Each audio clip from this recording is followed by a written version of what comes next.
Guys, it's Brendan the Paleo Dude, and welcome back to another Jurassic World comparison video. Today we'll be taking a look at the new Jurassic World Rebirth Eotriceratops figure, and comparing it to previous ceratopsians and Triceratops figures. So this one is very unique. It has a dual action feature where the front legs can stomp, which is really neat. It's unique. We haven't seen anything like it before in the toy line, and I think it's very fun. And then we have the basic head ramming feature. So the head articulation is fantastic. You can rotate it side to side, pivot it, and the paint is really nice. It's got this like amphibious patterning on the underbelly and along the sides of the body, and the frill itself has some really nice colors, some blue highlights, and then some kind of beige spiky patterns. And then the eye is really bright, really nice large yellow, and the horns are painted as well, though the beak and that little front horn aren't. It very much gives me habitat protector Triceratops vibes, but you can see how much larger that guy is. Absolute beast of a Triceratops figure. But this Eotriceratops does get close to being the same height in terms of frill. So you can see it just almost is there, but the body itself is really smaller in comparison. It's not as long. If you connect them at the tail to tail, the heads don't even connect, so it's a whole head length longer than Eotriceratops. But nonetheless, this figure is pretty big. It's more in line with what we saw with the Pentaceratops in terms of body height.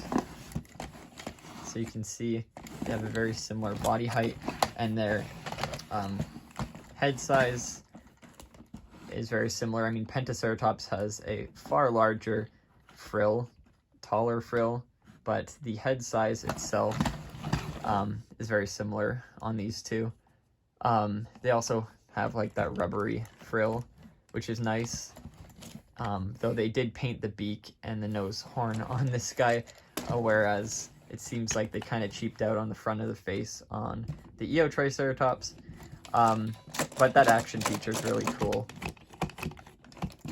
and it does have the classic Triceratops ram, so it's got a very interesting body plan. These front legs are very tall compared to Pentaceratops and other ceratopsians. We've got the medium-sized Triceratops with the very weird scale patterning, but you can see they are also very similar size in terms of like head size. The frill is a little larger, head's a little longer, and body length, they're around the same height, and then tail to tail, they're the same length. So they're also really nice figures. They pair together well, but again, they painted the beak and the front horn on this guy, but not the Eotriceratops. I do like that the horns point up. It's a very cool feature. So next we have the Therizinosaurus. This is one of the newer ceratopsian molds.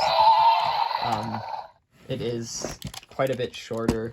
You can see the body slouches down forward, and it's got these shorter front legs, whereas Eotriceratops has longer front legs, and height-wise, of course, it is a lot taller at the frill. Head's bigger, and then yeah, the back of the bodies though are kind of around the same height, because the Pachyrhinosaurus kind of slouches upwards like that going back, whereas this one slouches down. And compared to their original Triceratops figure from 2018, it is a monster. It is just absolutely massive, which is really neat. So there's the head size, and next to it, yeah, it's dwarfed. So it does have a very long tail though, which is interesting. And then of course this guy came out with the Lystrosaurus. So it's another updated mold. And the figure itself, I think they have the same size frill. If you start at the horns, it's just the Eotriceratops is lower to the ground. See that? So anyways, there is the Eotriceratops compared to other ceratopsian figures.